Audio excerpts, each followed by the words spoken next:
Tomorrow on BBC One, the Barrats of Wimpole Street, a father's obsessive love in a household starved of affection.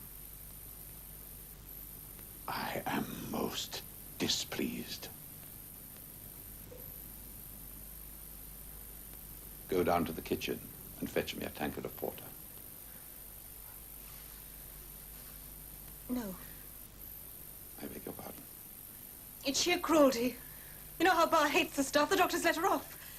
You're just torturing her because you like torturing. I have told you to fetch me a tankard of porter from the kitchen. I won't do it. Must I ask you a third time? Obey me this instant! Papa! Go and fetch it, Henrietta. Go at once. I can't No! stop this, please. Please.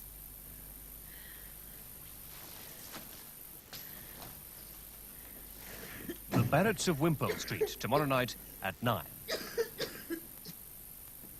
On 2 now, Lisa Eichhorn and Martin Shaw had an impressive cast in East Lynne, based on Mrs. Henry Wood's famous 19th century novel of murder, deceit, love and tragedy. In 15 minutes on BBC One, it's sink or swim for brothers Brian and Steve looking after themselves in their bedsitter at Christmas. Now the main news with Richard Baker.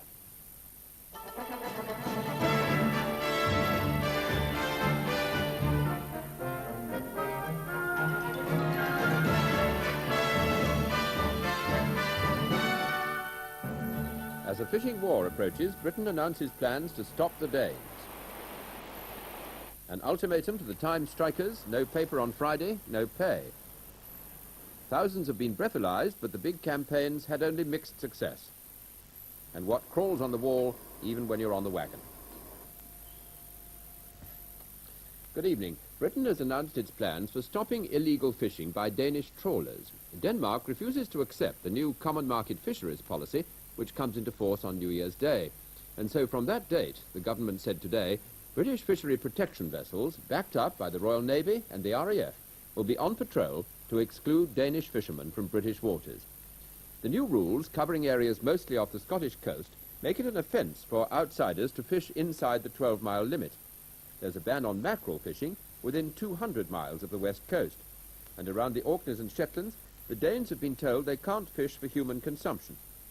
The Scottish Fisheries Minister, Lord Mansfield, said today he hopes there'll still be some agreement with Denmark, but the government will impose severe penalties on any vessel breaking the rules. From Leith, a report from Alan Douglas. The 1,250-ton Sulasker is one of the latest vessels in the Fishery Protection fleet, and she'll be in the front line in the campaign against the Danes.